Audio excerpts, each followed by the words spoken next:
Man of my dreams. I'm the man of shit. I'm the man. What?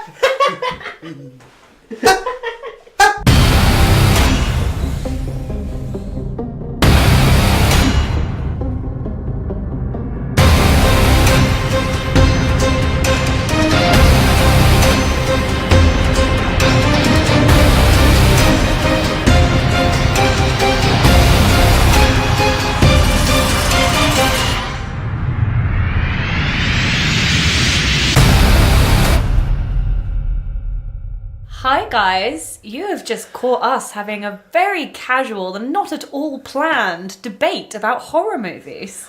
Oh yeah, no, nice of how strange that you should walk in on us like this. Hi, to take a seat. We've got beers. We've got some seats going. We've got some opinions. It's bollocks. It's been so stressful. I'm so stressed right now. I've got paper fucking everywhere, and it's a lot. It's a lot. We do a lot to bring you these hot takes. Yeah, this has been a fucking busy week. This is we're not complaining. We're not complaining. Are you sure? We fully chose to do this. Are you sure but about this that? Are you sure about that? But this is the third podcast we've done in the past 5 days. Yes. And it's been fun, but it's been a lot because we've had to fucking edit them in between as well. So it's been non-stop. Been grinding. Yeah, and that, I suppose as well, with that, you guys have helped us out as well because we asked you to get ready for this debate. We gave you 24 hours to get all your information through to us and to do your votes and everything, and you all did that really well. Yay! Yeah. Big man thing. Yeah, and it turns out we've got just as many comments as we usually get, and that's really cool. So thank you to everyone that was involved in this debate. Thank you. Yeah, I was a bit worried that we may not get that many people because we asked you to do it so quickly for us, but we're here. We've made it, and we've got a debate ready. We're ready to kick ass. Coming at you. Now, this one is... I'll talk a little bit about how the poll went on Twitter. I put out... It's the debate number 5. Is there something specific that makes a horror? Now, the reason why we did that is because originally Ruby, who won... She won the competition to bring her 3 debate questions to us, and then she won the next one, so she got to pick that one. And that was what makes a horror. And as we were trying to write the debate poll for that, we realised, how the fuck are we going to do this? Yeah, it's harder than... Well, I knew it was going to be hard, but it was even harder than I thought it was going to be. Yeah, that's one of those questions that is so broad that it's like it's just really, really tricky to like sort of put it down into a concise way in which you can pick between options. So yeah, we had to kind of reframe the question a little bit so it's easy to pick from. Yeah, and that's the thing. We wanted to still keep it broad so people can be imaginative with it and express themselves, which you all have done. But we wanted to do it in a way that it actually works in a poll, so we could have some yes, no, maybe, and don't care answers, which we got. So we put yes, no, maybe, and don't care, and yes wins this time with 57% of the vote. Yeah. No with 22%, 13 for maybe, and 18% for don't care. Right. Yeah. I'm not surprised by this result at No. all. I've been surprised by previous debate results. I'm not surprised by this one at all. No, it does make sense because as I'm sure we'll get to, horror, like, you can definitely distinguish something as horror, but be that in any kind of fiction and in any kind of media, really, like even if it's in like a book form or in a movie. Obviously, we're specifically talking about movies, and I think when you do see a horror movie, a lot of the time there are certain things which are very identifiable, but. One of the reasons why I was super psyched that this got picked as the thing we were doing, the debate topic, is that it really isn't as easy to pinpoint as you might initially think. Like, not when you start to really think about it and question the assumptions that we all make every day. Like, we obviously all think there's something that makes horror specific because we're a community. Yes. Where we're all have decided and have been accepted to be part of this community. There has to be some kind of boundaries to that. Yeah, right? there has to be some level of a consensus as to what dictates what is and isn't a horror. But that being said, much in the same way as I think what scares different people varies, I think what people's like personal definitions as to what horror is, I think can vary so massively. So this is going to be really interesting. I hope so. I've been looking forward to this, like legit, just because I think there's going to be some tasty little nugs being thrown around. I think we'll start this by... I just wanted to make this like so simple so that we all could easily like be involved with this one. So I just literally went on Google and typed in horror just to see what would come up so that we can get an idea of where we're starting from, of what Yeah. Google says horror is. I've also got like, so the thing that most people we use to research this podcast, and I'm sure most of you when you research anything, is Wikipedia. So I also went on there and just typed in what is horror. That bastion of reliable information. The one that every fucking time you click on it, it's like, please give me £1. If everyone gave me £1, I would have 17 million pounds. I have to admit, the student in me is shivering right now. That's like heresy. Wikipedia is not a reliable source. Well, I think next time, Ruby, I want a 5,000 word essay on the debate, please. I've done too many. Right, so the definition of horror, the dictionary definition, is horror. Noun. Horror. Number 1, an intense feeling of fear, shock, or disgust. Children screamed in horror. The next one. Using it in a sentence then. I'm using it in a... I'm going to give you all of them and I'm going to use them in a sentence. Okay. And I'm not coming up with it by myself, just for transparency. A thing causing a feeling of horror. Photographs showed the horror of the tragedy. Right, yeah. I love it. You're sticking with me on this, Manny. I appreciate No, it. all got the your way. back. I'm giving you all the support you need through this time of horror. Thank you. That's putting that into a sentence. A literary or film genre concerned with arousing feelings of horror. A horror film. Intense dismay. To her horror, she found that a thief had stolen the machine. Oh, right, okay. A machine? I wonder what machine that was. I think we've got the idea. No, I'm going to keep going. Okay. I printed this out. We're using my dad's printer, so he wants me to read out what I printed. Intense dislike. Many have a horror of consulting a dictionary. I think that's definitely the least common definition so far. Are there any more? Yeah, there is more. Oh, Jesus. An attack of extreme nervousness, anxiety. Ah, okay. The mere thought of it gives me the horrors. Oh, the horrors, yeah. That's very antiquated, isn't it? And Yeah, the it one is. that I was called a lot when I was a child, a bad or Yeah. mischievous person, especially a child. You little horror. That little horror Zach was around. I've had that. And that is all of, Google. When you type in horror, this is what comes up. All right. No, Dictionary definitions are always so interesting because I feel like to really get a definition, you already need to kind of know what the word means. If you know what Yeah. I mean, like sometimes, to get really at the crux of language is a very complicated thing. Like people literally dedicate their whole lives to doing that sort of thing. Yep. It's not straightforward, but they tried. Go on, dictionary. Yeah, Well, no, dictionary. and now we're going to take all of the results of those people's careers throughout the ages and attempt to try with this one word, a little bit on this A little bit. on this miserly little podcast, just us three little beans trying to figure out what this silly little word means. Yeah, try our darndest. Yeah, one just of our about. favourite words for all of us listening. It's starting to sound like a bit of a fucking sermon, this. All hail horror. The word horror is just, it came to us since before any of us can remember. And, right, so next up, before we can actually get into how the three of us here feel about the question, I just typed in horror film in Wikipedia. And now it's quite a bit of reading I've got to do here, but I've been doing pretty well recently, so I'm going to do my best. Good luck. A horror film is a film that seeks to elicit fear, initially inspired by literature from authors like Edgar Allan Poe, Bram Stoker, and Mary Shelley. Horror has existed as a film genre for more than a century. The macabre and the supernatural are frequent themes. Horror may also overlap with the fantasy, supernatural, fiction, and thriller genres. Horror films often aim to evoke viewers' nightmares, fears, revulsions, and the terror of the unknown. Plots within the horror genre often involve the intrusion of an evil force, event, or personage into the everyday world. Prevalent elements include ghosts, extraterrestrials, vampires, werewolves, demons, Satanism, evil clowns, gore, torture, vicious animals, evil witches, monsters, zombies, cannibalism, psychopaths, natural, ecological, or man-made disasters, and serial killers. Sorry, was that torture animals or torture, animals? It was torture, vicious animals. Okay.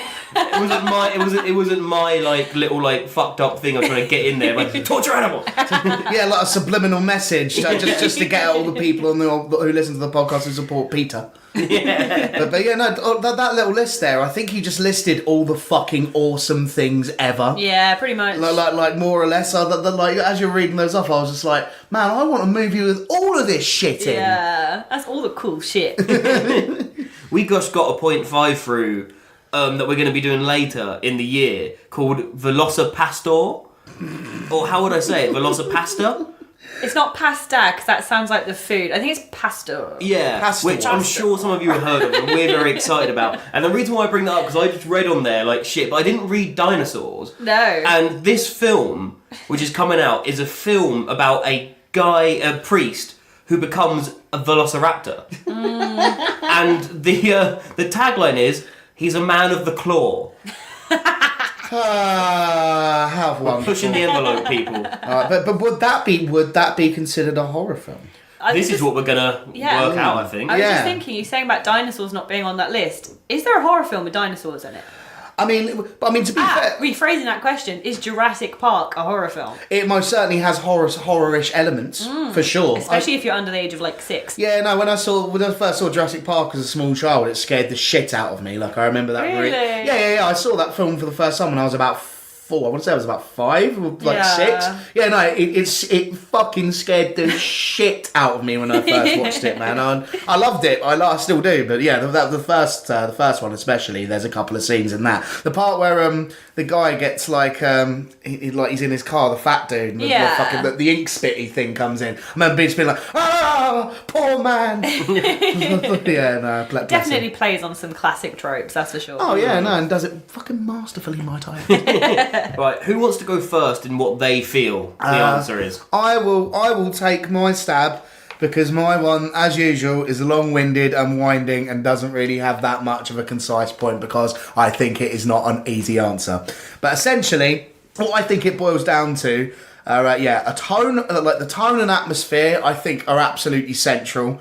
I think that's achieved a lot of the time through like the music and the aesthetic. I think a lot of what I like to find, where you can easily identify something as a horror movie, is very aesthetic. It's very much to do with the presentation of the imagery and the sound and the way that it's all kind of like all kind of structured to scare you, obviously. But like, this is the things. There are lots of other movies like Jurassic Park, for example, which have scary scenes in. I would not call them a horror film. I think you mentioned in the dictionary definition about the plot being about some kind of an evil force. I think that is really like central. Not always, but I think there is always some kind of a threat at the center of the plot, which like in the main threat of the plot, the main like crux of it is that threat. Everything is kind of revolving around that. But I always feel as though there's a focus on like morbidity and death. I think in horror movies, I think that's pretty safe to say. There's or a fate worse than death, I'd say. And that threat is to be escaped and evaded rather than like dealt with, like strategically. So that's one thing which I always think of in thrillers. The kind of what usually happens in that is that you've got a team of people trying to work together to overcome something. But whereas in horror movies, a lot of the time that threat is so great and so vicious and scary that it's about just getting the fuck out of there. Not always. I can definitely think of horror movies where there's definitely an element of strategy. Yeah. And for sure. But I think that is, as a general rule, I'd say that is a big part of it. So yeah, this is something which I find so fascinating because I find this such a hard question. But that's my basic overview of it. Essentially, there's no concise point to any of it, but you get me. Yeah, I mean, that's why it's a conversation in the first place, Yes. isn't it? It really, like, if there was a concise answer, it would be a very interesting discussion. I really, really was trying to kind of like get all of this stuff and put it into like one nice, neat little bubble, just so I could have a nice little like factoid of like, there you go. But impossible, mate. I think for me anyway, I just found it completely impossible. So I think you did a really bloody good job. A lot of what you said there, I hadn't like put together in my head, like the whole thing of to be escaped rather than dealt with, like that really rings true. So yeah, I'd say so. good job, buddy. Yeah, I've thought about this shit for years. I know. That is something that needs saying. Is like, I remember having this conversation with you, especially Manny. I met Manny before I met the lovely Rob. Me and Manny have known each other for what? About Getting on for 15 years. Yeah, getting close to 15 years. And yeah, about 15 years ago, I remember having this conversation with you in so many words. And we talked about this shit for hours, many times. Many times. Yeah, the only thing we maybe discussed more than this was what constitutes as punk. But then this is not the Let's Listen to Punk podcast, so we'll move on swiftly. It will be. Yeah, if she has her fucking way, I it will have be. my sinister way. So did you vote maybe or yes? It would have to be maybe, because I think that horror movies are very easily identifiable. I think especially by aesthetic they are. But at the same time, you can have horror elements in movies that certainly aren't horror movies. I think it does at the very... It has to do with what the plot centres around, I think, is a huge part. Like, is the threat at the very centre of the plot? Is it the crux of the movie, is that threat? Yeah. Yeah, so... Cool. I'm maybe leaning towards yes, is where I'd go, yeah. Okay, I think I'm going to take my turn because I think Ruby's a maybe and I'm a definite yes. I'm a hard yes. Okay. I'm an aggressive yes. Now, the best thing about this podcast, one of the best things, is that it's kind of realised, it showed me that I can really just be me about things now. Like, because I've got the podcast now, we have a few listeners and they're going to just listen to what we have to say, which is fucking awesome. But I realise I don't have to spend my time being like, to be involved in this conversation, I have to like kind of make my opinion so that like everyone likes me. No. And like I realise that like because I'm of a breed of people that, you know, people tend to think of dickheads in a way, I guess. I'm a numbers man. So, you know, like when it comes to these... I was going to say, not your personality. No, personality, I'm not a dickhead. But if I went around going to be like... Because when everyone has these conversations and these big, you know, like open-ended conversations, I like to be like, no, it has to be this or it has to be this. And people are like, that's not very useful in these situations. You like binary choices. Yes. Yeah. You like things that are like concise and certain. Yeah. Exactly. And when I started looking at this question, I started like thinking about how Manny was thinking about it. And I realised that I don't think I can answer this if I try and give off what I think a horror, what makes a horror. But then I looked at the question, I was like, well, that's not really the question. The question is there something specific that makes a horror a horror? Mm-hmm. And for me personally, it has to be.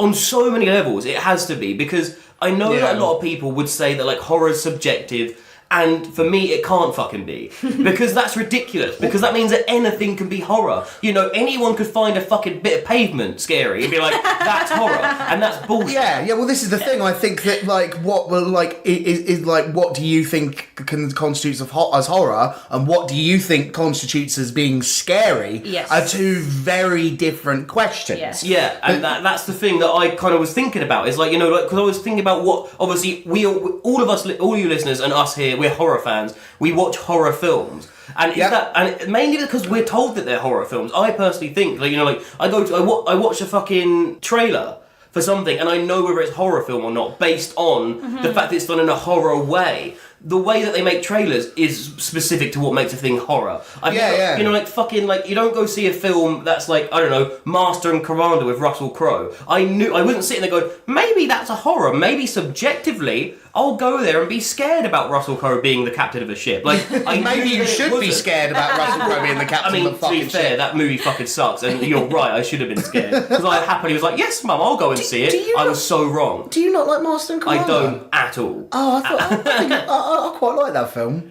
Well, you're wrong. That's a different debate. Debate number 6. Yeah. So I kind of started thinking about it like a business point of view. Like, this, it can't work this way. Like, say if you've got a shop and you're selling DVDs, and I came up to you and was like, oh, I want a horror film. I'd be pissed off if the guy went, anywhere in the film is horror, mate. It's where it's your choice. It's all you decide what's horror. And I pick up this film and be like, is this film a horror? Like, well, you'd have to tell me, because I can't tell you. I go for the horror section. And there's certain things, that even to the way we fucking put them in DVDs, it's horror.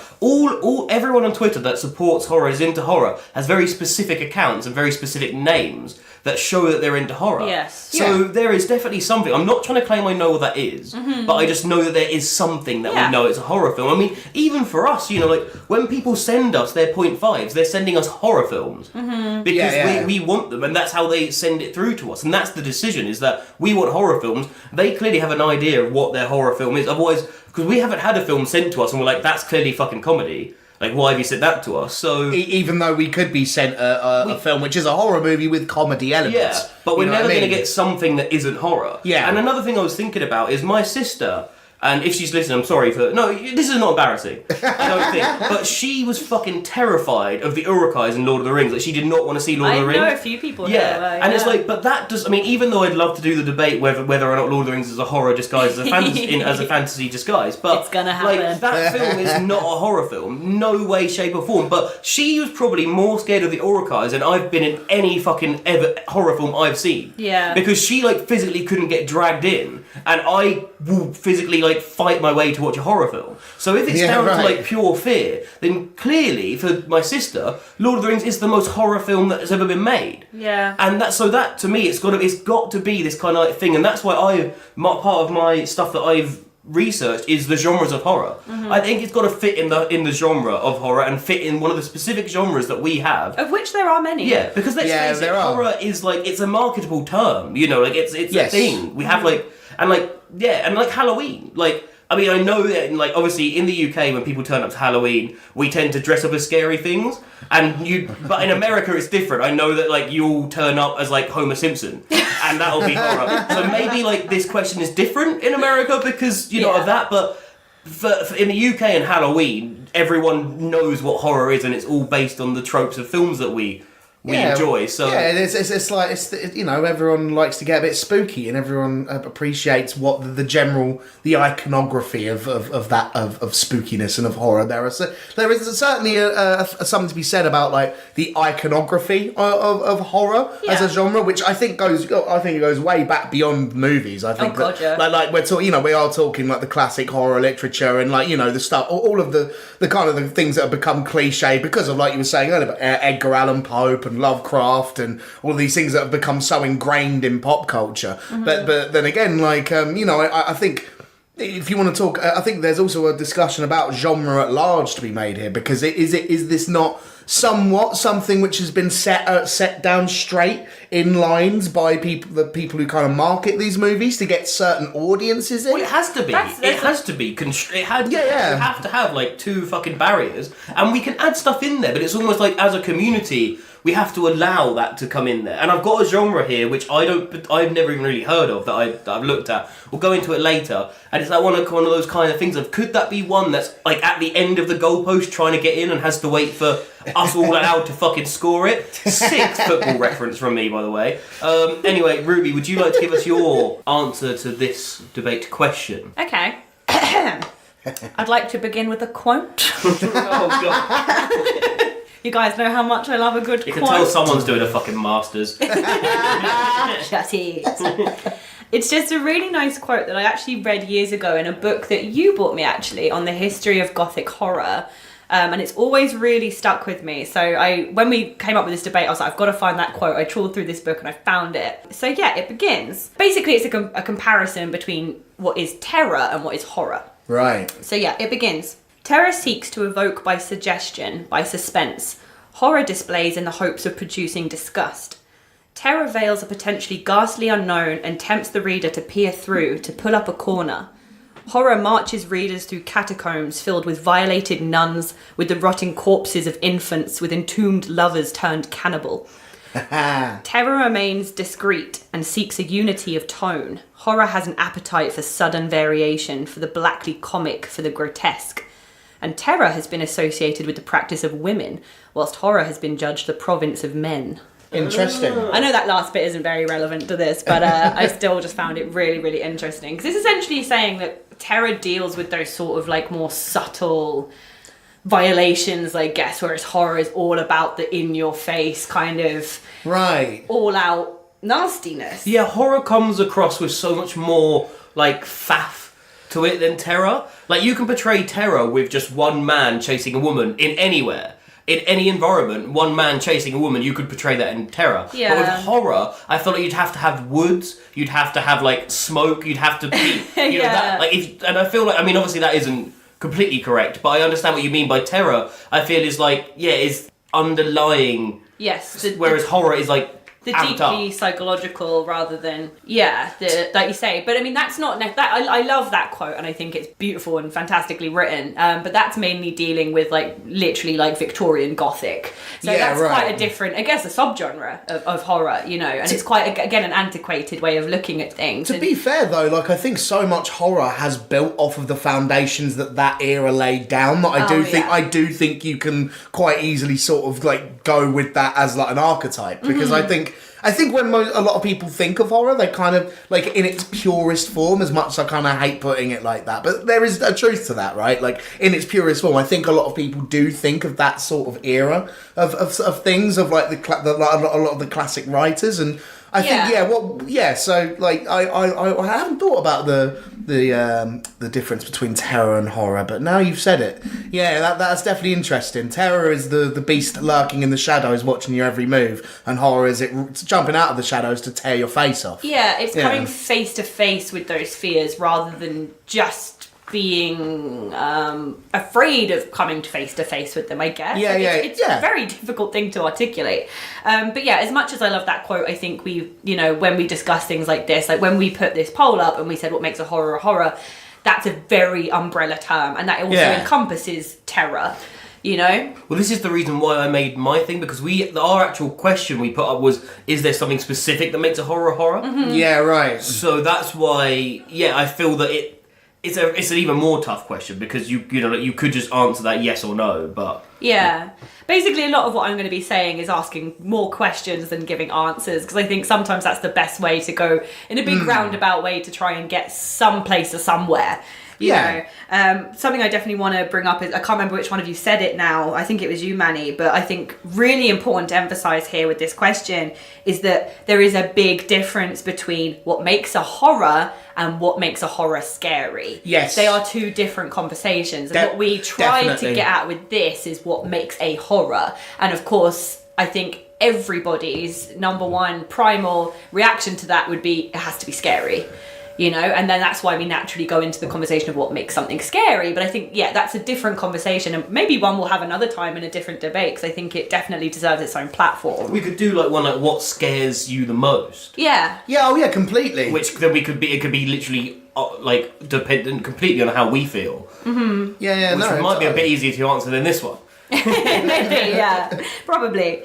But definitely I think everybody is agreed on that very, very fundamental level that the primary aim of horror is to scare or shock the viewer. You know, it was mentioned in pretty much all your definitions. But then I think the first thing that comes to mind for me, and in the conversations we've had in the past, is, well, what about thrillers? You know, there are so many thrillers out there that are marketed as thrillers, and we go into theatres expecting to see a thriller, and we leave feeling scared or unnerved or shocked, you know. So that crossover is particularly difficult to define. Well, one really good example of that for me is the film Seven. That film is very, like, it was marketed as a thriller, right? And it definitely, I mean, it at its core, the way that the narrative is structured, it definitely is a thriller. Mm-hmm. But that film is fucking horrific. Like I mean, like, it genuinely is. It's proper. It's such a dark movie, but as much as at its core, I do think that it is a thriller. You know, there are certainly elements of like some serious balls against the wall horror in that movie. I mean, and I've always felt as though it's more of a horror film to me personally, because I've always. Even though it definitely is like they're hunting for a serial killer, it centers around these two detectives, and it's sort of a mystery in that way. Like the atrocities that the John Doe in that commits are so grim that it leaves you feeling icky and disturbed. Yeah, like those crime scenes, they are not typical thriller movie scenes. No, they're fucking horrible. Super pretty, yeah. No, completely. It's always, like, those scenes have always been so potent in how scary they are that it's always left me with an impression of a horror film. Yeah, and I guess the exercise really at hand here is almost to differentiate between a thriller and a horror then, because you can feel equally scared at both. Well, and I think you can definitely actually argue that many, based on true event dramas can be far more horrific than some of the more sillier horror movies. Oh yeah, no, completely. Like some of the scariest films I've seen in recent times, a lot of them are documentaries. You know what I mean? Exactly. But then these aren't horror That has nothing to do with horror, but it is... One of the films that scarred me, the absolute most was fucking Schindler's List. Like, yeah, completely. That destroyed me. I watched it probably too young, but I actually watched it in history class at school, and it, nothing's ever affected me quite like that. Well, yeah, I mean, I would say the same thing. I was talking to Manny about it before. Like the colour purple, to me, like that is like, you talk about horror, and I've looked at some of our comments, and it's like, yeah, things that scare you, things that scar you, things that upset you, or like, it's got to leave you lasting with something. And when I watched the colour purple, it destroyed me. Yeah. Watching that film when I was a lot younger, and that has affected me way more than horror films have, because of like, and it's like, but that is not a horror film. And if and this one particularly for me, I would feel almost offended if I saw Colour Purple in a horror section. Oh, completely. Because that's the thing, but that is one of the most horrifying films you could watch. I think the difference there that at least I can pick up on is that, like, with me with Schindler's List and you with The Colour Purple, is that, like, that upset is closer to the realms of sad than it is scared. It scares you, but in a very sad way, in a disturbed way that's much more emotional. I mean, and less like primal. Well, yeah, because I mean, with those movies, the kind of the disturbing nature of it comes around from sort of the atrocity, the very real atrocities that human beings do onto each other. Yeah. And while of course a lot of horror movies 100% play on that, there are some ridiculously realistic horror movies that deal with serial killers and the horrible fucked up things that people have done to each other. But it's a whole different ball game, isn't it? I think that for me this kind of confirms that. I do think that if you're going to identify something as horror, really get at, is there something that makes horror? I do think it's an aesthetic thing. I think it's how a plot is structured, and it's certain imagery and the certain tone that's in the movie that kind of gives it a certain style, more than it is like whether or not it's scary. But yeah, this is we will delve deeper into this. Going back to what you were saying a little bit ago. The film 7 Days comes to mind. Like, that is taken, fuck. Yeah, and yeah. we see he captures the guy that abducts his daughter. And if you guys have seen it, it's a great film, but it is fucking triggering if we're going to use that word, and offensive and very sad. One of the guys who we chat a lot to on Twitter, Mike, has seen it as well, MCM Mike, and he says it affected him just as much as it affected us. And that film is like when you say with like films like The Colour Purple and stuff like that, like Colour Purple's not a horror film. 7 Days is portrayed as a horror film, and it's like a revenge horror film. It's about this dad who like captures the abductor of his child and takes he takes him back to his house, and all this shit happens. But that is that is traumatic, and it's very sad. Yeah. But it's also a horror film. And why is that? I mean, I kind of wish you hadn't reminded me of that film. Jesus, oh god, it really is traumatic in the truest sense of the word. But I guess. It's not based on an actual true event. Obviously, stuff like that has happened. Maybe not so much capturing the perpetrator, but the abduction of the girl and what happens to her happens, unfortunately, every day. And it's that distancing from real life that I think allows horror to get away with a lot of what it gets away with. Oh, completely. I think horror is very much a form of fantasy. Yeah, I agree. It's putting morality into a fantastical frame. It's where morality is presented as a very black and white thing in horror, isn't it? You've got the good guys and the bad guys. You've got right and wrong in horror movies, and it allows us to kind of live through it almost vicariously, and so it's got a very fantastical thing about it. 7 Days is traumatic, but it's also a fantasy. This man is living out his fantasy of taking out revenge on his child's abductor and killer.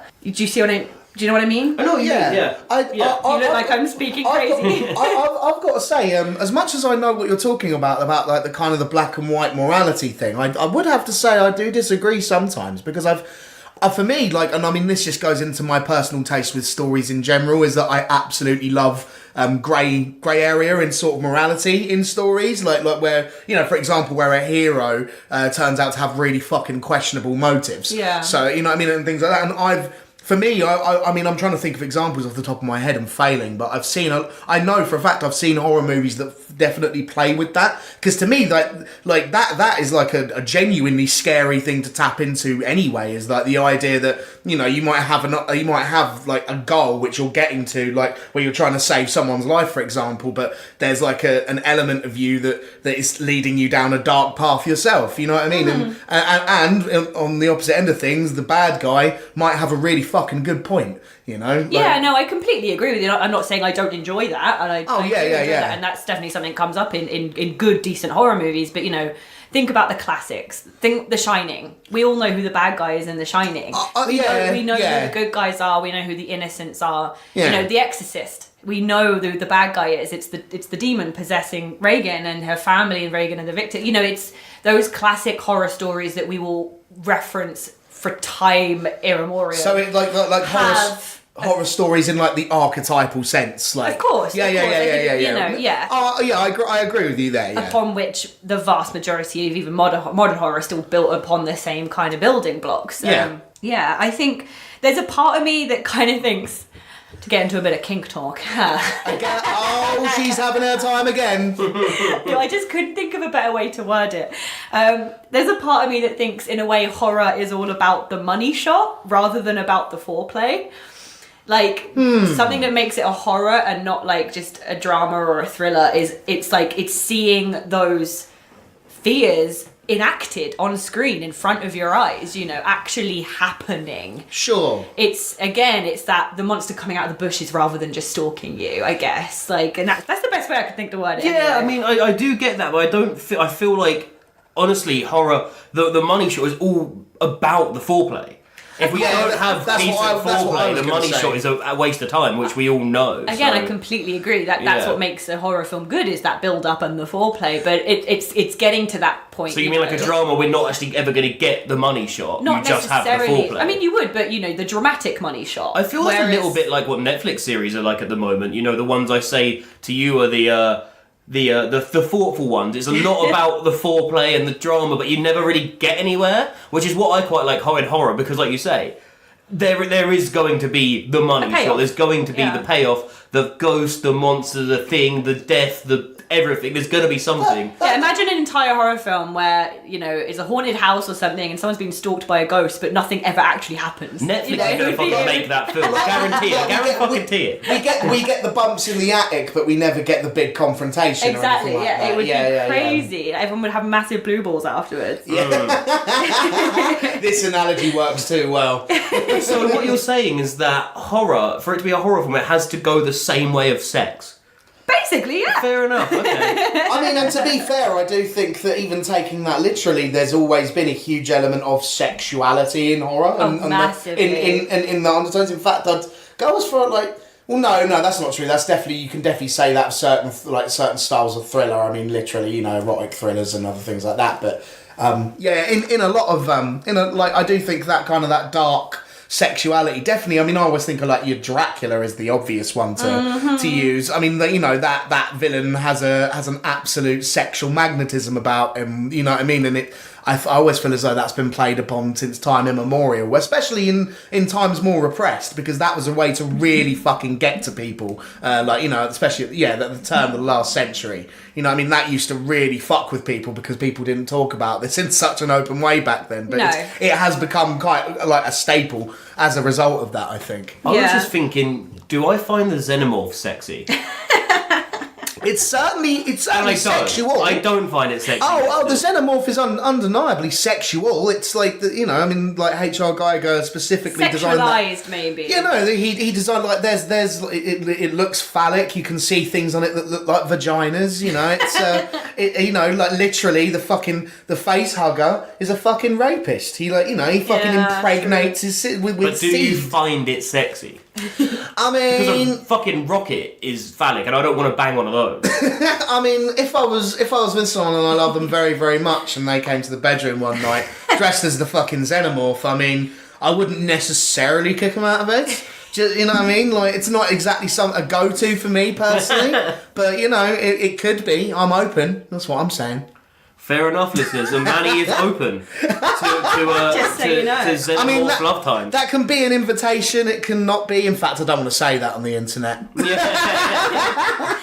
I guess elaborating on from what I was saying, I think in a way horror perhaps deals with, even though they're based in reality and on very real fears, I think horror is much more about the unrealistic and like supernatural themes, you know, going over and above what we expect to happen. It's about being outside the normal parameters, you know, of existence and defying our expectations. And that's what scares us the most. I think especially in the modern world, many of us are very fortunate and are very comfortable and safe, you know, in our everyday lives. And so, you know, shown in things like the rise in anxiety and stuff like that, we're becoming more afraid of things outside of our control and things that we don't know. Yeah. People used to be scared of getting eaten by a fucking lion. Like, less people are now afraid of that, you know. We're very safe, so it's about getting outside of those safety boundaries, I think. Yeah, and I think, like, you sort of mentioning the fact that we live in such a, you know, a privileged kind of lifestyle where we can walk around outside and not fear about starving to death or getting eaten by a predator. I think that's the reason why horror will always have a place. Oh God, yeah. At its core, when a piece of horror fiction works its wonders in the most effective way, makes you feel alive, doesn't it? Which it's that adrenaline. I think that's an absolutely key word in this debate is adrenaline. Like, yes. It's a very addictive feeling. It literally is an addictive thing, adrenaline, especially when it's in relatively safe parameters again, you know. You get to feel that kick without actually having to worry if you're going to die. Yeah, I know. Have you seen that thing? I can't remember what they're called, but it's really cool. It's a way that people review horror now. There's like a horror review site that they take your film and they strap someone up to this like chair with like the heart monitor and stuff. Yes, I've seen that. It's fucking cool. And then like it'll be like, your film like lost this person this many calories. Yeah. It's really cool. So they work out how much calories you lose from watching a horror film. I can't and they've used the same person every time. Yeah. That's fucking awesome. Absolutely genius. That is. Yeah. So yeah, it's like subverting social norms, addressing taboos, which I think is a massive part of it, and examining like the real minutiae of phobias, like the real little details of what we are deeply primally phobic of, I think. I think that's massive. Yeah. Really getting at like incredibly deep-seated like anxieties, like proper animalistic ones. Like you guys talked about watching The Brood, for example, which, you know, I mean I love David Cronenberg in general, but I always think of that one because of how it, you know, that movie is literally animalistic, isn't it? And it literally gets to that primal place. I think that is extremely important if we're going to try and come up with any kind of a concrete definition as to what horror is that it has to dig deep. It has to get under the skin. Under the skin, sometimes literally. Yeah, absolutely. Quite often literally. Getting under the skin of what it is to be human, of human existence, and seeing literally what makes us tick, what sets off that fight or flight response. Yeah, exactly. So I think it's very much about psychology, and examining one of our most primal and fundamental emotions, which is fear. What makes us scared? So it all comes full circle back to that, I guess. But yeah, I know that's a lot. No. Didn't really answer any questions, but I think if it ticks any of those 25 things that I listed, then maybe, there is. I'm definitely saying maybe. Again, leaning towards yes. I think there has to be a line somewhere. Just it's like trying to describe the color red. How do you do that? It's like trying to describe what cold feels like. It's cold. You can't. There's no words for it really that will make someone who's never experienced that color or that feeling to know exactly what you mean. It goes beyond language. You just got to experience it yourself. Completely. It's the same thing as like one of the like district attorneys in America years ago said, didn't he? They for legal terms, they said to him, you know, how would you define pornography? And quite famously, he said, "I know it when I see it." You know what I mean? Which I'm sure he fucking does. But like a very similar thing, really. Amazing. I mean, we can talk about, you know, all the I think it's very important to be aware about what constitutes all kinds of different genres, so we can kind of know what we're taking in, and being more aware about these things, I think, is important. But at the same time, I do think there is something to be said for the fact that you do just kind of fucking know when you see a horror movie. Well, you just have know. to. You have to. And I think if we're talking about movies in particular, you have to, because this is a business. Making films is a business. So Yeah. the only way that you can get your business out there is promoting what you do. And like you Yeah. say, I've never seen a horror film or a trailer for a horror film that's gone, this is a horror! And then, like, because I don't need to. And like, Manny, like, you just know. And I suppose, what is that they put in there? Well, we know that it's music and it's Yeah. like loud noises. Black and red is used a lot. You know, like fucking Yeah, blades and blood and all that kind of the shit. thing is that you say you've never seen a movie trailer that says this is a horror, but there are certain, like, cues that trailers can give where that is exactly what they're doing. Yeah. Exactly. I think that is the That's answer to what he's this saying. question. Yeah. Yeah, Oh, that right, is yeah. the answer to the question is, what is that something? Well, you And know, is that it's- just it? Because we surely can't answer this question with just, what they stick in the trailers to let us know it's a horror film. Well, this is what I meant when I said I think a lot of it is aesthetic. There are certain cues, like, you know, like darkness and you know, like fearful expressions on people's faces, and like, yeah, music is absolutely huge. I mean, from I think in general it is in movies, but in horror it's huge. It has to be startling.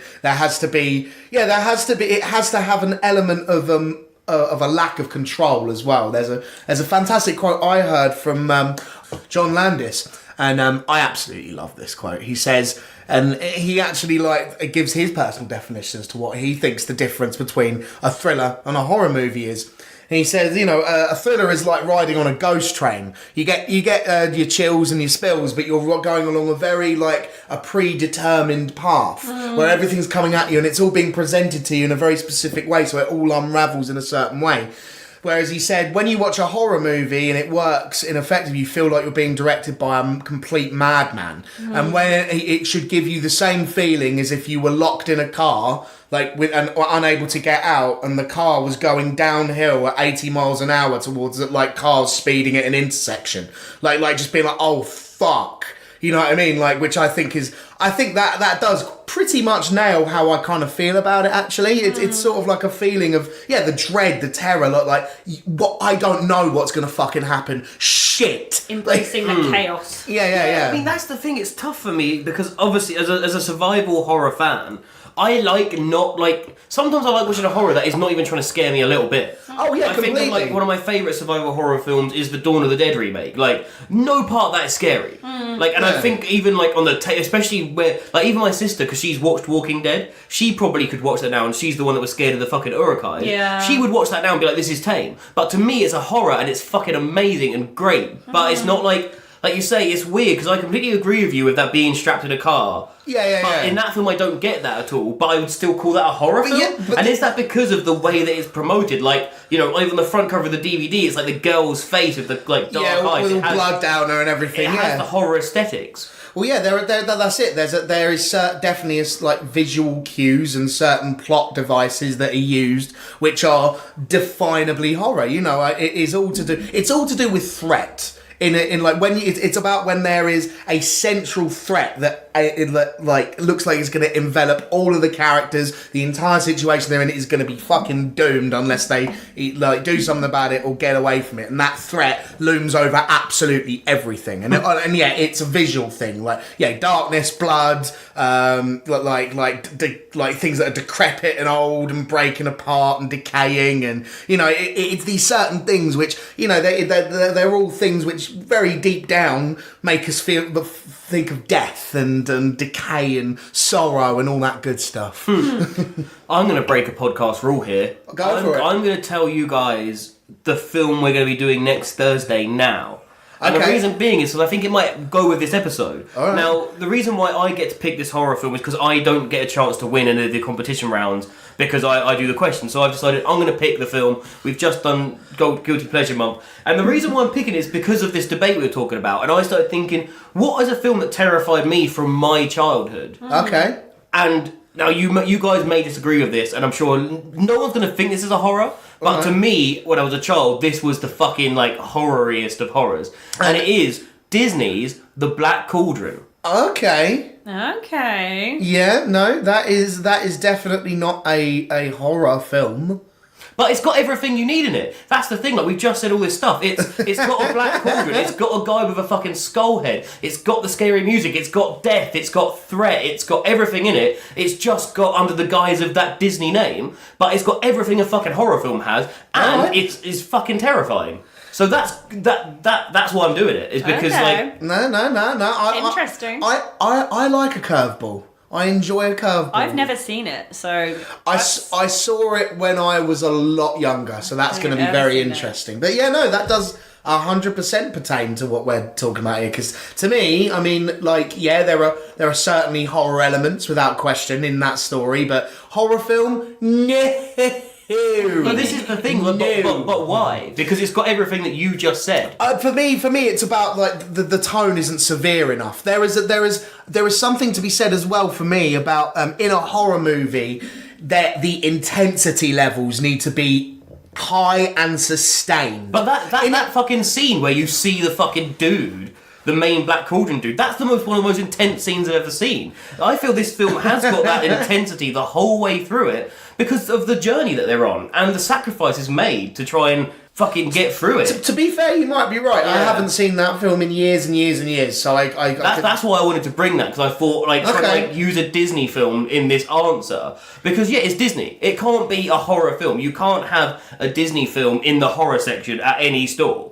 Although, like, Disney themselves wouldn't allow that. No. I mean, yeah, they're like, you know, you don't want to be too scary because kids are going to run away from it. But that being said, you know, one of the very first movies I remember scaring the shit out of me was the original Snow White, when she's running through the forest. That is fucking terrifying. When she's running through the forest and the trees were grabbing at her, I fucking cried and ran away from the television screen. And I bet if someone told you when you were that age, like, that's not scary, you'd be like, fuck off, mate. Oh, yeah, no, in completely. your proper young, small, manny, cockney voice, which would have been fucking cute to hear. I did not talk like a cockney when I was a little kid, mate. I used to be like, ah! No, like, yeah, that was a really good impression of myself. How long did you speak like that for? That's terrifying. Ah! I'm Manny and I'm 12. I'm Manny and I'm 68 this year. Jesus. Now we'll look forward to that then. Yeah, that's gonna be a very interesting little take on that. I might have to roast you a bit on it, but yeah, no, interesting. Right. As we can't really do a competition round on the debate episode, I've kind of come up with my own, because I love a competition round. I love being like the little puppet master of the competition round, making you guys jump through hoops and all that shit. Power. It feels really good. He will become corrupted on his throne. With every listener we game, I get closer to that evil status. I don't know. You will reach the zenith of your powers. There we go. Perfect. So what I've done is I've printed off a piece of paper, obviously, which like has like all the genres of horror as we kind of know it on there. And I'm going to tell you one, and then I'm going to tell you some films that are in that genre, and I want to see if you guys agree with it or not. Agree with it being in that genre? Being in that genre, yeah. Okay. So, first one I've got is splatter films. Yeah. And that's Human Centipede, Hostel, Storm Warning, and Maniac. So, yeah, gore, basically. An emphasis on shit getting splattered. Yep, no, I'm with you. That makes sense? Yeah, I'm with you. Maniac, the one I've seen, is a remake, wasn't it, with Elijah Wood? Yeah. Why don't I remember splatter in that? To be fair, that does have, like, he scalps them, doesn't he? There are a couple. I don't remember that at all. It's been a long time, to be fair. I wouldn't say it's like a splatter movie. Like, so when I think of splatter, I think of something like Brain Dead, where it's like just an unbelievable amount of blood. But I mean, it's to being the realms of stupid. Like, yeah, it like where it just becomes like holy fucking shit. Everything is getting chopped off of everything. Yeah. But yeah, no, that I'm with you. But otherwise, yeah. So we've got supernatural horror. Yes. I think all of these are correct, but some of them can fit in other genres. So you got The Blair Witch Project, The Conjuring, Hereditary, Sinister, and Suspiria. Yeah, I mean, any horror movie which has a supernatural like threat at the centre of it can be counted as that. But yeah, I mean, as much as not to have a go at supernatural movies because I love a good supernatural movie, but like I feel like Suspiria is more than that. You know, like you say, I think that definitely, like, that's one of the genres it kind of fits into, but it goes way beyond that. This is the issue we have with the subgenres, is that a lot of films will have many in them. Yeah, crossover. Yeah. So the next one is horror thriller. Yeah. And you've got Peeping Tom, The Silence of the Lambs, Yeah. Don't Breathe, and the one that I question, because I feel goes in other genres, is A Quiet Place. Oh, no, I would say, Percy, I think that's a horror thriller. I'd say so, because Why? Because it's the way that the plot's structured, where like the element it's to do with like survival, and it's also to do, I don't know, I do feel as though that film follows like the generic kind of like thriller like template. Not to say it's generic, I think it does really well with it, but there is a certain template that I think of when I think of thriller movies in terms of how the plot's structured, and I do think it follows that like pretty well. But yeah, no, I think it is a horror movie at heart, though, for sure. Cool. Next one is Gothic horror, one of Ruby's favourites. Yes. So you got Dracula, Sleepy Hollow, The Others, and Nosferatu. That was you just had a quadruple delight. Yes to all of those. Yeah, obviously. yeah. Like, there's plenty of other examples they could have used too, but those are some good ones. We are doing Sleepy Hollow one day, by the way. All right, It's happening. That's happening. Next we've got natural horror, which got The Birds, Jaws, Lake Placid, and Black Water. Right, so it's like it means... so it's like actual like natural occurrences and creatures like. That's a creature feature to me. Yeah, but... that's what I would have. I haven't really heard people use the term natural horror before. No. But that makes sense though. You sort of naming those movies, I get the gist. I get the gist. I would have, if I had to have guessed, I probably would have thought it meant like natural disasters, like weather related, like The Mist or something. Yeah. I wouldn't have guessed an animal movie, but yeah, I get it. I get it. We got zombie film. Now this one is not going to be wrong. Yeah. Dead Snow, Dawn of the Dead, 28 Days Later, Wreck. Pretty simple zombies. I mean, Rex. Wreck only becomes like you only start to understand that they're not zombies in the second one. Like I would say that follows like a post 28 Days Later style zombie movie with like running zombies. Definitely the first Wreck, yeah. Yeah, The second one What about changes the it. thing in the attic?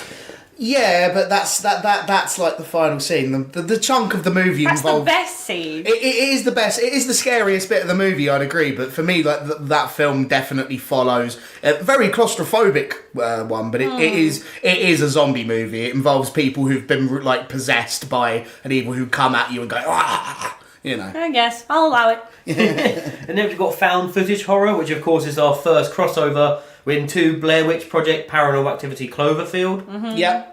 No arguments there. Yeah. Simples. Now the next one for teen horror is quite interesting. Yeah. Because you've got on teen horror, you've got Friday the 13th and Cabin in the Woods. Yeah, I mean they've got Yeah. teens in them. Again, I probably would have said that it was films aimed at teenagers, like House of Wax and Shrooms, for example. Like probably what I would have said. For me, I always like think when I think of teenagers and like being cast as the characters in the horror movies, I always think of slashers, right? Like, you know what I mean? Like Friday, like you think of teenagers being which picked both up. of those are. Yeah, for sure. I mean, I know obviously you can get horror movies which don't follow not necessarily slasher movies, but that have teen characters. But I think those are two very similar ones. I wouldn't have had that as a thing on its own, but fair enough. I get it. Next we have cyber horror, which is one of the newer genres of horror that we have, and that includes Unfriended and Friend Request. Oh, nice. Oh, so it's to do with like technology. Yeah, but at the same time you could say Unfriended is more supernatural. And Yeah. found footage. Yeah, exactly. I mean, but it's different, it's through the internet, so it's not necessarily found no footage. one's found it, have they? Yeah. But like if cyber horror was just to do with like a fear of technology and things like that and sort of like threats manifesting themselves through technology, which I'm guessing that's what that's getting at, then you could say things like Videodrome would be like a cyber horror almost. You know what I mean? Well, that's why I think Terminator? Possibly, and that's why I think maybe it's the way it's done. We're watching it through the internet, like we're watching a computer screen. Yeah. Possibly, yeah. And next we've got superhero horror, and there's only one on there, and this must be brand new because it's that Brightburn film which is coming out. Yeah. Oh, yeah, that looked really interesting. Yeah, when we went to go see Us, they showed that trailer, and it was really interesting the way that it played out. You literally were watching it, like I think we looked at each other and went, "Is this Superman?" Because it literally it follows it to a T, like the kid like coming down from space and being adopted by his human family, and he has powers, and then like right towards the end, it's like, oh wait, no, he's an evil fuck, and he's like threatening. Which, I mean, none of us here are comic book people. Is it even like DC? It's not DC. I don't know. I don't think it is actually based on an actual comic book property, but it is directed by James Gunn, who did the Guardians of the Galaxy movies. Okay. So you've got. I'd be surprised if it wasn't based on something, because I'm not sure it is. I mean, I'd have to research it. I could be completely wrong, but I don't think it is. Like, but yeah, again, I'm not an authority on any of this sort of stuff, so we'd have to see. We're on a new page now, and this is the kind of classic ones. Right. So we've got action horror, which I'm going to read out all of these because there's quite a few of us. You've got Aliens, Predator, Dog Soldiers, Blade, From Dusk Till Dawn, I Saw the Devil, Resident Evil, the Purge series, and Upgrade. Now, I Saw the Devil is a fucking, like, have you seen I Saw the Devil? So, like, to me, that's a brutal thriller. That's a thriller, because and that's a revenge thriller as well. I wouldn't say that's an action horror at all.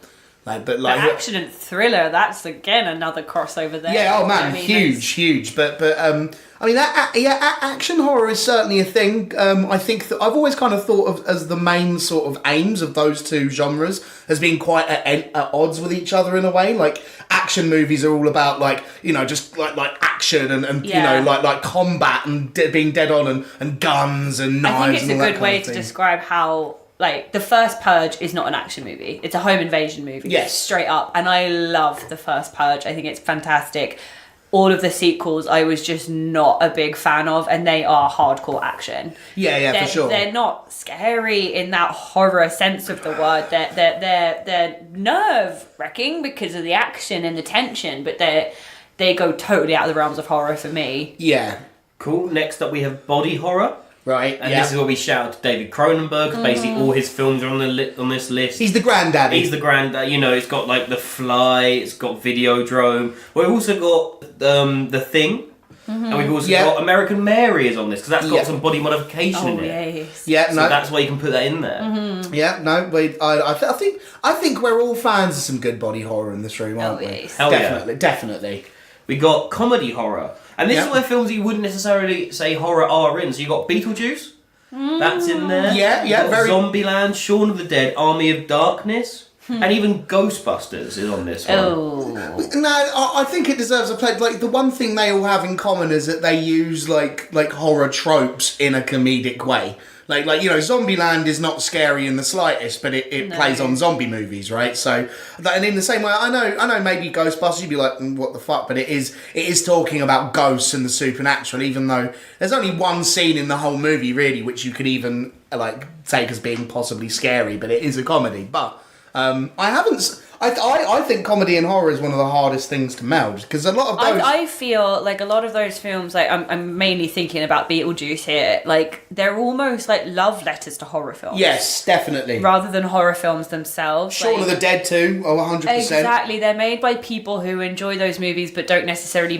want to make one themselves, but just like you say, it has that focus on the morbid and the macabre. Like, Beetlejuice is really morbid, but it's also funny and very entertaining and pretty much child friendly. Yeah, it's a light-hearted film. Yeah, it's like using those aesthetics but in a very different way. Yeah, no, it very, very hard thing to combine those two. I feel like I haven't seen many movies which I thought were both funny and scary in equal measure. No.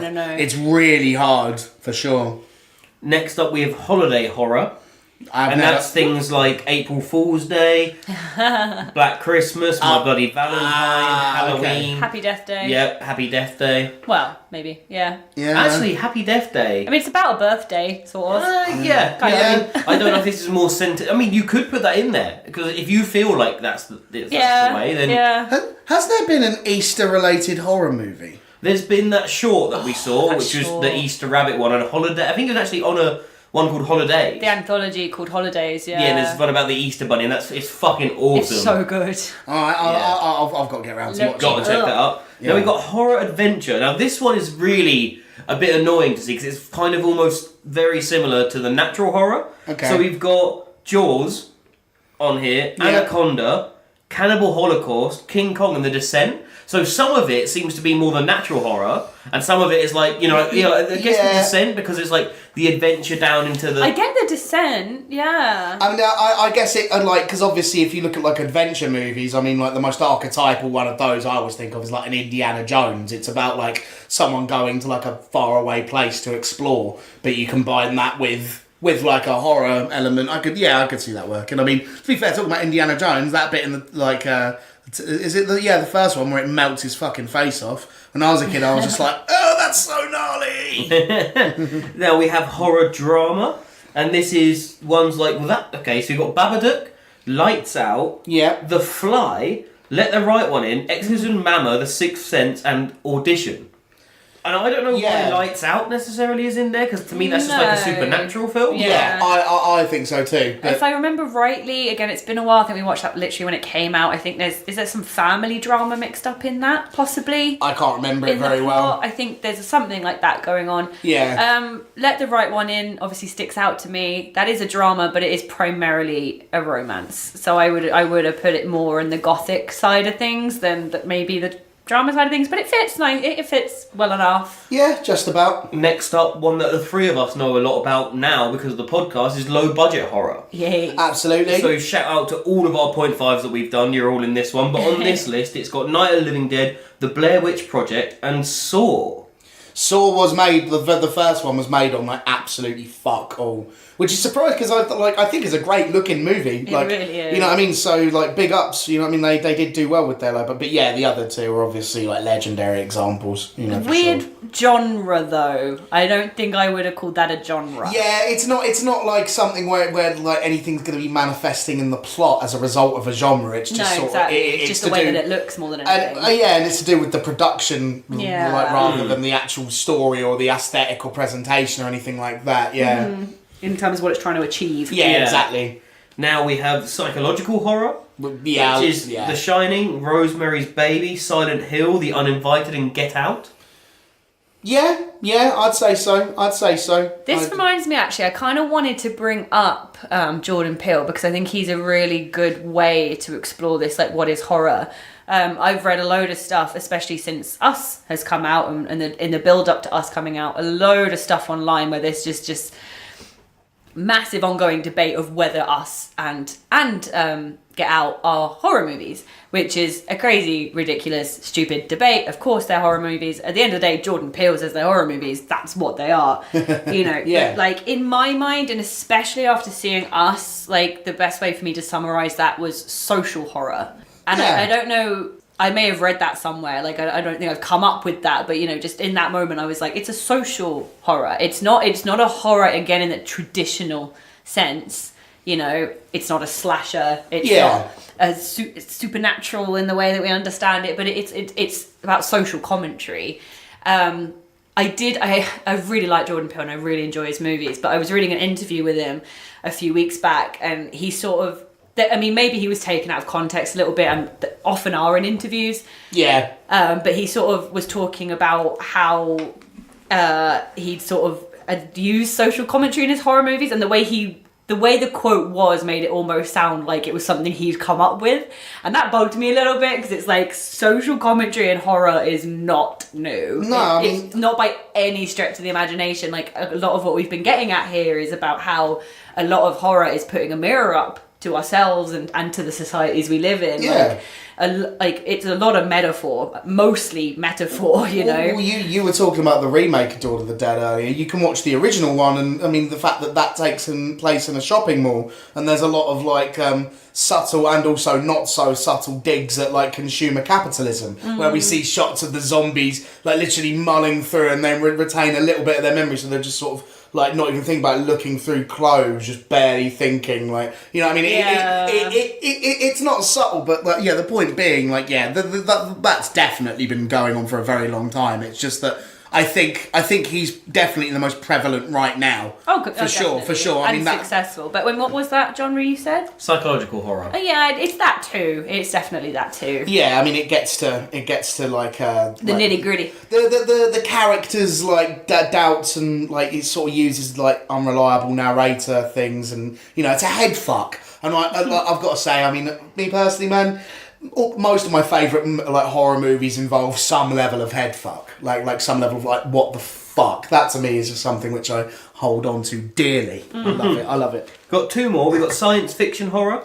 Oh, yes. Alien, The Fly, Mimic, The Thing, The Blob, Apollo 18, Event Horizon, and Resident Evil. Yeah, I mean, yeah, it fits. Yeah, Resident Evil fits. Just because it isn't very good doesn't mean it doesn't fit. I'm sorry if I pissed off any fans of those. Me and my friend, we watched all of them back to back. This during this Christmas time. So that's a lot of fucking Resident Evil to watch. So I mean, I watched. I've seen most of them. I like quite like the third one. And one of the last ones in the series is one of the best shit movies you'll ever watch. It's good for a laugh, but yeah, I prefer the games, mate. One of those annoying bastards. And the last one we have slasher films, which we all know: Friday the 13th, Halloween, Child's Play, Scream, Black Christmas, Texas Chainsaw Massacre. The list goes on and fucking on. Yeah, many examples. Yep, that does not need it much in the way of explaining. And that, according to this article I found, is all the genres and subgenres of horror. Alright, cool. Interessant indeed. An interessant croissant. Now, I think it's time to go through our lovely Twitter followers' comments and posts and feelings on this question, which we all put them through and made them come up with their own ideas for. So thank you very much to everyone we're about to talk about. We may have to reel a few off. We've got quite a few this time, and we've run out of time a little bit, but we're going to get as many as we can done. So I'm going to hand you guys over the paper. Excuse for the rustle of it. No. Hopefully, someone will get some ASMR. You know. Keep going, because I've got to hand these out. This makes for interesting listening. Right, we'll go with what we've got now. Okay. So shall I go first? Sure. So we've got a very good friend Sarah at Up North Bliss. She's commented on all of them, and she's gone for one that you needed more than all the space Twitter allows you. All right. So she said, "Wow, I think this is really to each their own type of opinion for the viewers and the directors alike. Gore is my favourite subgenre. It doesn't scare me, yet I still consider it horror. Anything with demonic possession scares the crap out of me, and that's also horror. I voted don't care because I think as long as I'm happy, I don't care what makes a horror.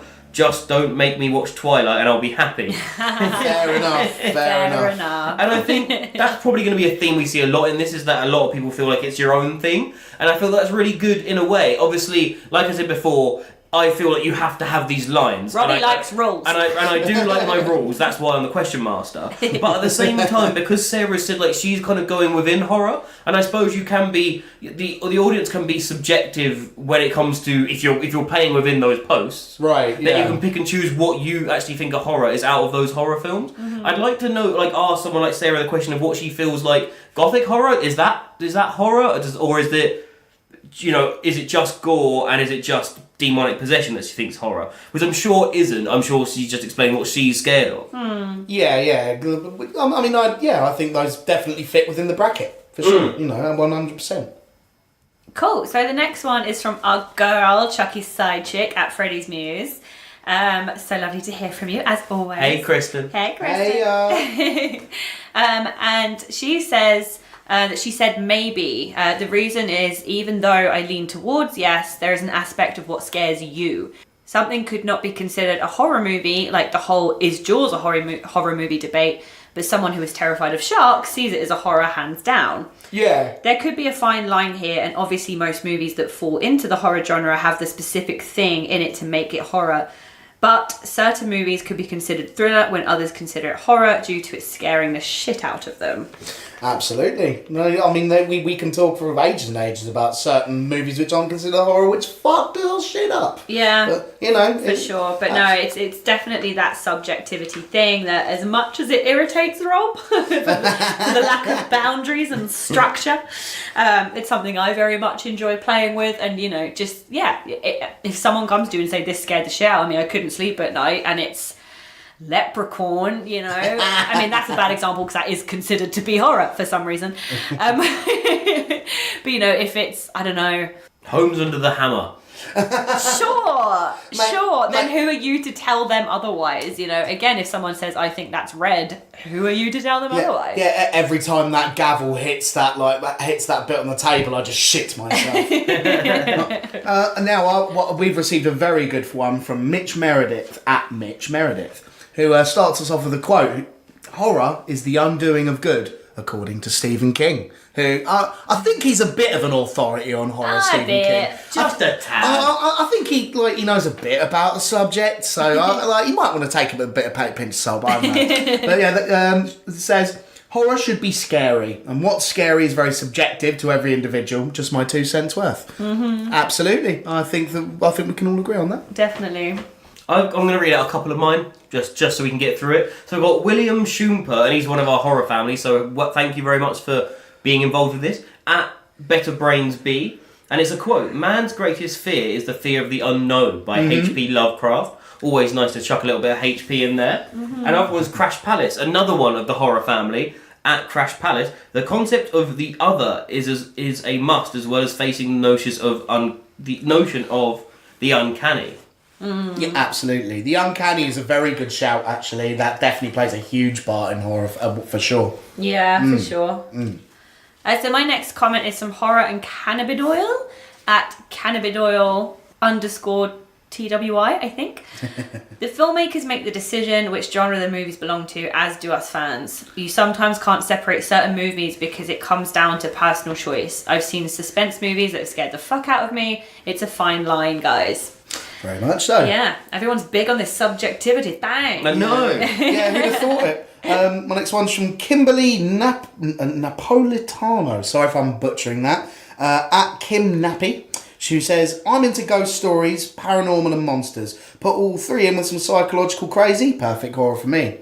Fair enough. No, that's your own personal definition. We've all got one. So, Horrible People's Podcast, another one of the horror family, at Horror People Pod. I've said this so many times, but anything can be horror, and it's just so nuanced, because what I find terrifying and unsettling, someone else might find to be a total snooze fest. That's why I love the genre so much. And that's the thing, it's another subjective one. And I do get that. I do get that, yes, some people find other stuff horrible, like we said, Homes Under the Harrow maybe horrible.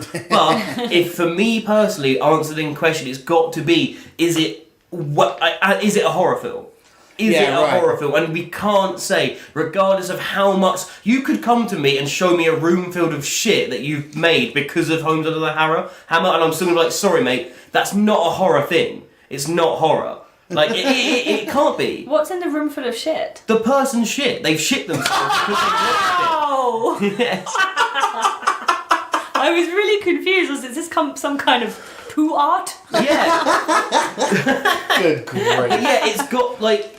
For me personally, I feel that anything within the horror bracket, that's fine, but there's got to be a line. There's got to be. I mean, people have phobias, all kinds of crazy shit, don't they? Like, people have phobias of buttons and pickles and stairs. Fucking cucumbers. Yeah, literally. So, and the general societal consensus is that those things aren't threatening to anything other than a baby, maybe. Yeah. Like, now, I'm all up for breaking boundaries and all that shit, and I'm really great that the world is changing in certain ways.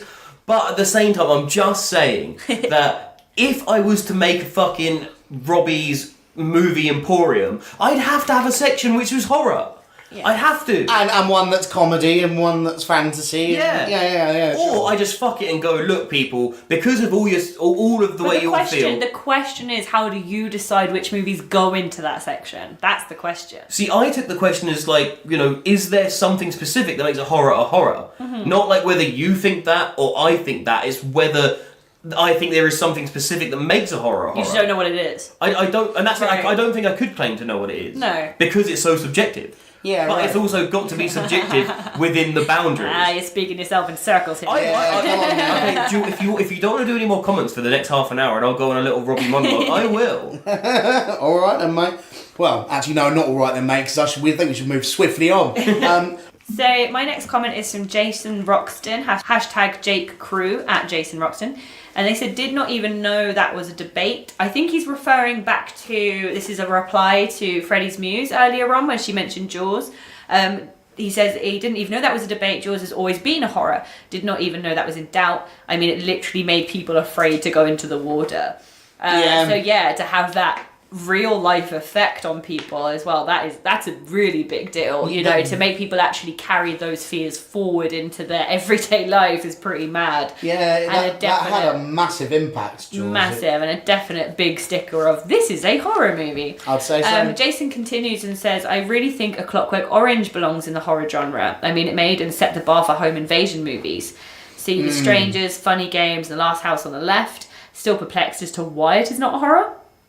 So yeah, I get it completely where you're coming from. I wonder which one of those subgenres it would have fitted into a part. I mean, because Home Invasion wasn't on your list, was it? No, it could be like drama. I mean, the thing is that like A Clockwork Orange is incredibly like, I mean, it's sort of set in the future. It's a weird kind of strange, it's sci-fi in a way. It's kind of, it is sort of, It's a lot of different things. yeah, that movie is an oddity. I feel like sort of trying to categorise it is like trying But it to... is certainly horrific, and I think I would put that into my little genre of social horror. Nice. Yeah, no, it placement there. certainly has a fair bit of commentary.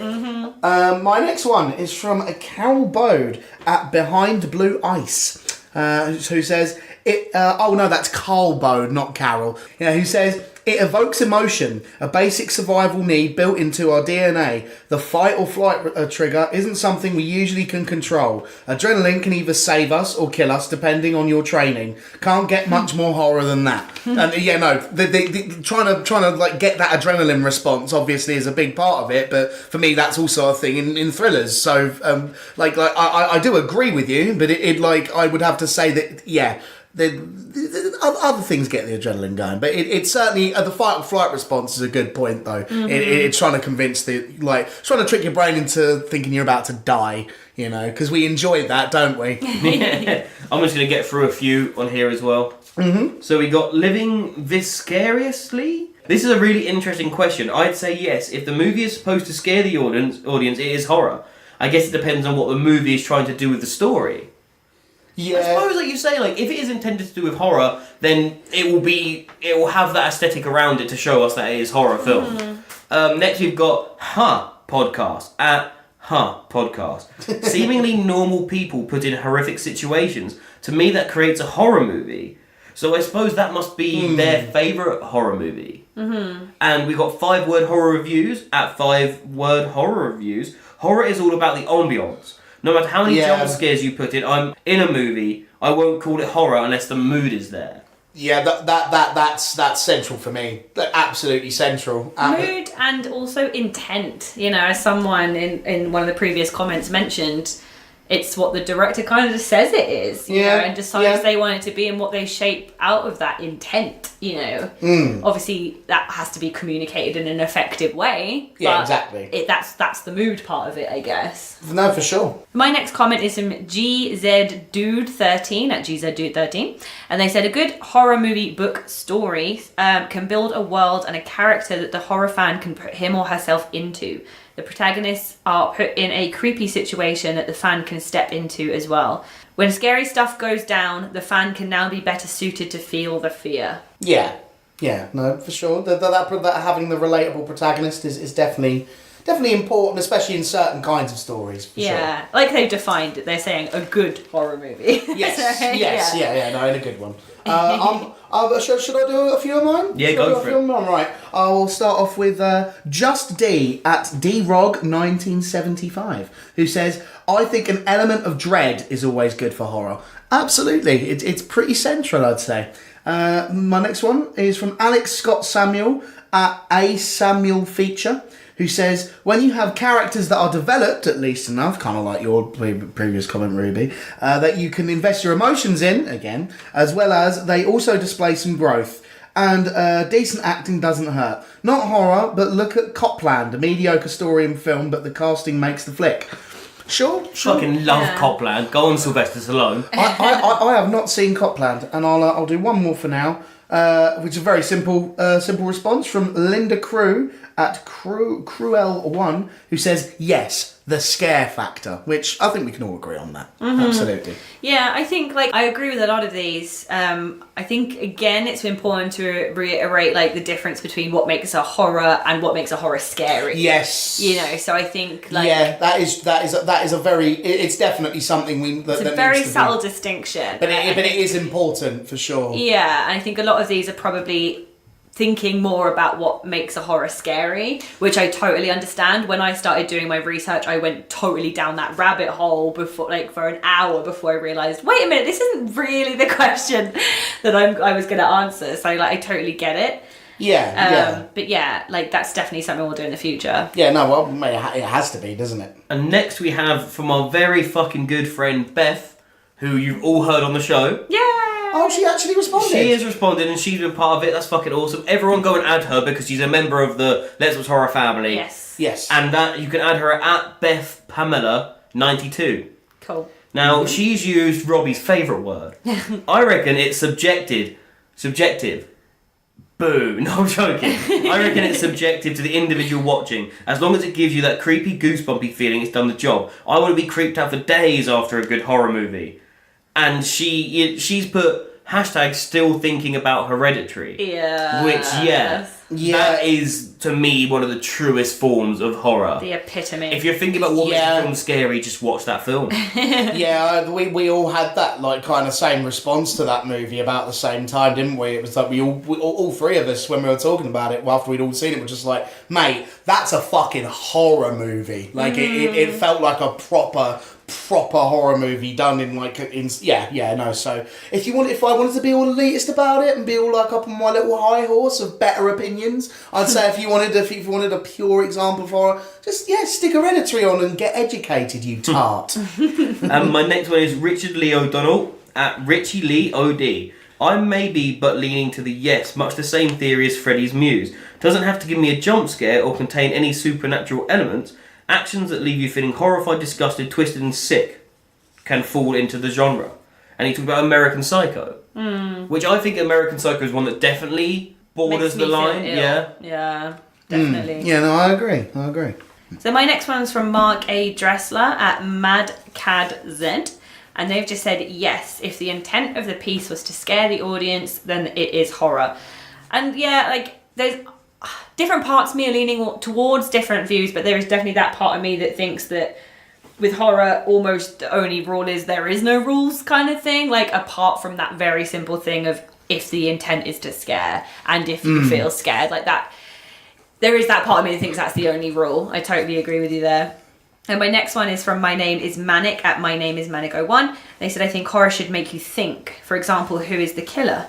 It displays the psychological nature of the people in the film. Like The Sixth Sense, that movie was horror because of the state of mind it puts you in. And I really like that comment because it's the first time that point's been raised, that it should make you think, Yeah, that's true. It's not something necessarily that we think of instantly when we think of horror, but it's definitely true. Well, a lot of people would like to put down horror movies as all being dumb, but a lot of the best ones do.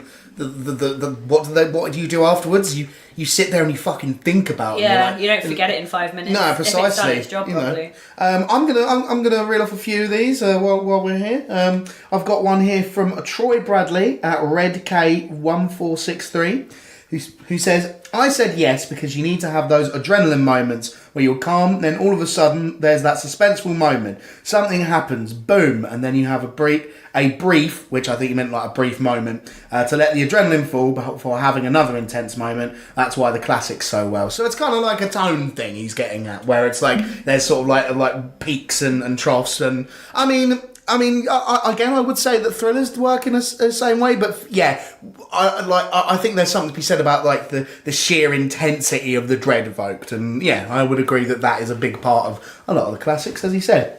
I've got one here from MC Myers at Film Objective, who says, I think horror films need only one thing, to be structured around the struggle of a victim. That is a good shout. This is why Alien is horror and Aliens is action. Mate, that is, again, right? I love that. That's Yeah. No, that genuine is. I don't think the definition can include scary because it's too subjective. The tension of victimization implies the intent to horrify. Now that is a fucking response, my friend. Big up yourself. I'm gonna go right ahead and say I think the way that you've summed up Alien versus Aliens, because that's always been one of those movies which people have kind of added up next to each other, because Alien is very much a straight ahead horror movie, and Aliens does venture way more into action, even though there are still obviously horror elements. And what you say about like the victim. And like the victim being hunted down and people being victimized, I think that actually that's key. Like I think that is a fantastic point. So yeah, big up yourself. That is a fantastic response.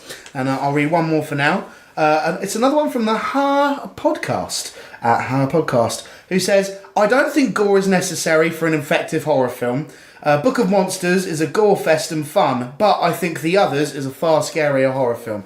Completely agree. I've seen many movies which were absolutely terrifying, which did not include an ounce of blood, like or even violence a lot of the time. Again, it's dealing more with what's scary, though, isn't it? Yeah, that's true. Like, again, different questions. But Yeah, no, sure. But you know, it all falls under the umbrella. So I'm yeah. a sucker for nuance, I'm sorry. My one is from the fabulous director of Butterfly Kisses, what we just talked about in the point 5. If you haven't heard that, go back, because that film, to me, was fucking awesome. You've got a serious fangirl on your hands, Eric. I'm a massive fan of Eric now. And yeah, Eric Christopher Myers at EK Myers. And this one got a lot of love. This has got like 15 likes just on this comment, and people were like, this is the one. So horror is not knowing that which is unknowable. Be it mindless or sentient, physical or intangible, it is a threat that defies reason or logic and shatters all preconceived notions. Genre films are simply analogies, an attempt to personify primal fear and show it defeated. I think he may have just hit the nail on the head, mightn't he? Yeah, it is. Yeah. Is there any need for us to even continue this? Continue this episode. The end. Oh yeah. God, you're so fucking good at everything, Eric. Directing, acting, and fucking answering our questions. Yeah, good grief. Why didn't you just take our podcast? Why don't you, man? He'll probably do it better than us. That's a beaut response. No, that is. I think that may be like the most succinct and excellently worded response that we've had so far to this. That's fantastic. Thank you. Well, that's brilliant. Now, next up, we've got our old good friend, the Lozman. Ah, the old familiar. He's back again. Thank you. It's about letting go of your safety net and exposing yourself to your fears and images that make you feel unsafe. True horror stays with you and makes you fear the night, or something simple like an owl screech, or the sudden reaction of someone surprising you. And I do think that is a bit different to the what scares you, because I think you could say that as the broad term of horror. Yeah. If I'm gonna go into the subjective realm for a little bit, I do feel that it's like could be anything that makes you think about it afterwards. Or anything that is intended to make someone scared afterwards, to make someone leave the cinema or go to bed and hearing that noise that makes them go, ooh, what's that? Yeah. Makes you feel uneasy. Legitimately shred your nerves. Make you feel on edge, yeah. Yeah, the last movie I saw that did that to me was The House That Jack Built. There's a Still not watched that one yet. There No is, spoilers, thank you. I'm not going to get into it. There was one image in that movie where I was genuinely, and I'm a hardened little bully, but one image in that where I genuinely was sitting there not wanting to go to sleep in case this one image came up in my dreams. It genuinely fucked me up. But yeah, well, maybe one for the future of the podcast, possibly. Even though that's another 2.5 hour long film, so maybe not. My next comment's from Gravely Unusual magazine, and they said, yes, Horror must reflect the brutal truth of being alive, and regardless of form, the undead, creatures, or simply the living, there is always an honest contrivance with horror. We all fear the same thing, the lack of power over existing in a world we did not choose. Well, that's just beautiful. I just really like that. Does this person have a book of poetry, and can I buy it? Because it's very, very beautifully put. Very beautifully put. I'm all about that. Yeah, I think it has a lot. I'm with you 100% on the lack of power. Yes. And exercising our ability to kind of dip a toe into that for fun's sake, more than anything else. Yeah, it comes down to fun. And what some we were saying earlier was about like the fact that in thrillers a lot of it is to do with like being resourceful and trying to come up with something to defeat a threat, whereas in horror I think it's about just trying to escape it because you are so powerless. I think power plays a massive part. It's just surrendering to those things, just going all in. Mm-hmm. That's what we like. My next one's from Michael Steves, and they say a horror that can convey a feeling of helplessness and hopelessness as the horror comes for you. That just reminds me of you, Rob. You've always said that's something that really gets you going in a horror. I love a bit of hopelessness. Helplessness and hopelessness. The Kick-Ass Thunder dudes, they've simply said horror is pretty subjective. So that's just rounding up that perspective quite nicely. Sorry, I'm busting through these now. We're really running out of time. And my next one's from Raul Reyes. They said dread is that necessary ingredient. Monsters, gore, music, villains, screaming. All that is great, but if a feeling of dread hangs over the movie or even parts of the movie, that equals horror. Fair enough. I've got one more comment and then I am all out. No, you're not, mate, so I'm going to give you one on my sheet. Oh, fuck me. Well, all right, give me that now and then I can keep on running through these motherfuckers. Right, so I've got one from Slash and Trash at Michael Hunt 237 who says, lack of humour does it for me. When you have Chucky whacking off and Freddy slapping on shades, it turns into a comedy in my opinion, no matter how many kills. True horror for me always has an unsettling tone like High Tension, Wolf Creek and The Strangers. I definitely I think that there is some truth to that, like we were saying earlier, man, like trying to combine the elements of horror and comedy, and have both of them be prevalent and it be a genuine 50-50 mix. That is hard. Mm-hmm. So yeah, I would have to agree at least somewhat with that. Legitimately, the only one I can think of is Cabin in the Woods, and that's not even so much scary. It's just got some really wicked horror imagery in it.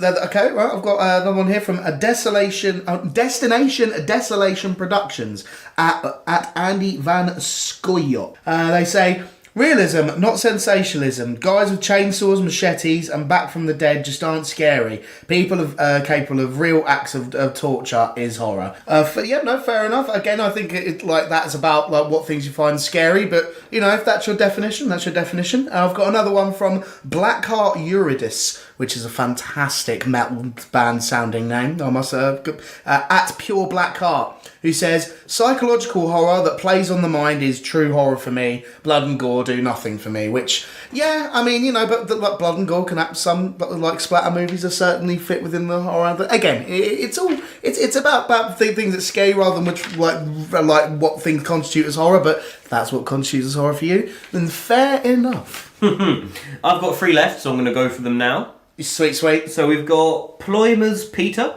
at Ike Go Mike. This will lead to an endless horror discussion. Horror is a broad concept. What's horror for one isn't horror for another. If it's something that's scary, it means there's not one horror movie for me personally. The Sound of Music is horror to me. It gives me chills. Fair enough. Which is what I've kind of been going on about. It's it's such the question is it's an endless discussion. It's it's just too much to be like you say. Someone could just say Sound of Music is terrifying to them, and what do you do with that? Because how do you argue that it's not a horror if someone tells you it's a horror? Well, I mean, you can't argue with what people find as scary, but again, I think that there is a certain aesthetic and style which you can identify because you can't as a horror have movie. Sound of Music. No, it's not in a horror section. But it's not a horror movie. Exactly, but if it's horrifying to someone. It is a style, it's a certain genre style, for sure. But yeah. Next we've got Ryan L. Terry, and he's been a long listener of the podcast, at RL Terry 1. As I teach screenwriting and specialise in the American horror film, here is your answer. I like that, the confidence there. Absolutely. It is the intersection of Freud's uncanny, Poe's writing, German Expressionism, and French Surrealism. Furthermore, ask yourself, was the intent of the writer/director to horrify? Man, I am a big fan of like bringing out those deep influences that have kind of influenced the horror genre, because all of those things definitely have. Like, you know, the things that I'm familiar with, like the German Expressionist stuff, is like some of the earliest like examples of like horror-ish cinematography. It all comes from that era and stuff like that. So, man, that's a good answer. That made me feel dumb. Too smart for me. My last one is David Michaels at Create Dave with an 8. For me, the intent should be to scare, not necessarily to horrify. There are horrifying things in many movies, but it doesn't make it a horror movie, like Holocaust movies. Horrific, but not a horror movie.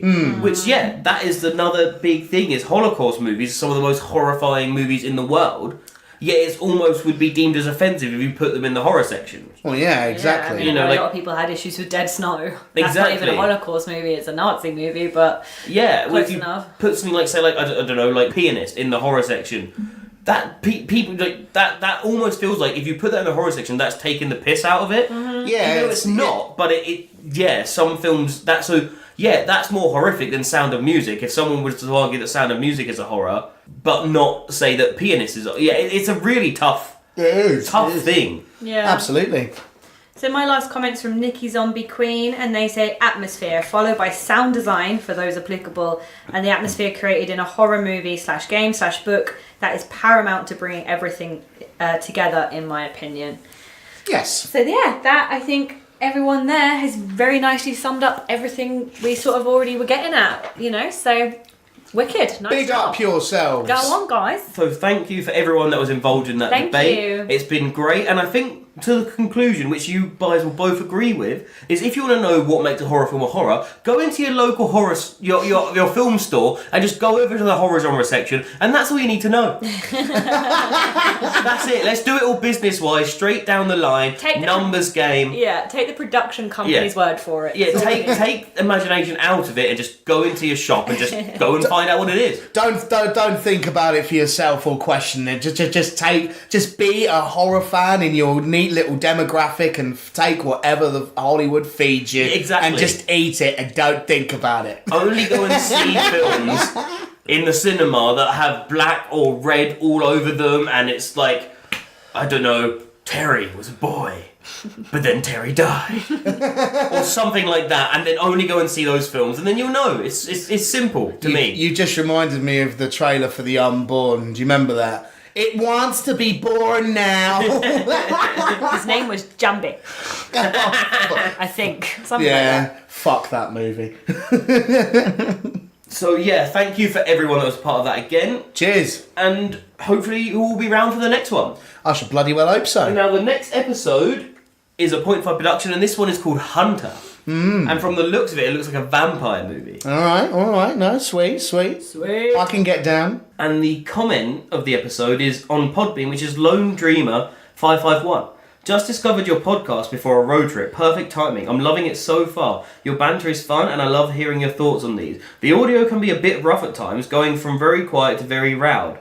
Rabbit's looking at Ruby. But other than that, keep it coming. Now, I appreciate that comment, and I love the fact that you found us and you enjoy us and everything like that, and I appreciate about the audio, because we all know that the audio is a bit rough. But I do want to say, in defence of Ruby, is that we have one microphone. She's got to fight with two big, bassy boys to get her point across, and I do feel that you do very well with that. And hopefully one day we will be able to afford a microphone that you can have personally, so that me and Manny can just battle it out with our loud voices, and you can just sit comfortably and not have to worry about trying to get loud against us. That would be nice. But yeah, I appreciate that. A girl can dream. Yeah, and it's always nice to have that feedback, you know, because audio is something that we definitely want to work on, and we definitely know it's better. But that you like it in spite of that really makes us happy. Yeah, no, for sure. The audio, you know, we do well with what we've got at the moment, which is admittedly a little limited, but it's definitely our main focus of improvement as the time goes on, and as we, you know, obviously equipment costs money and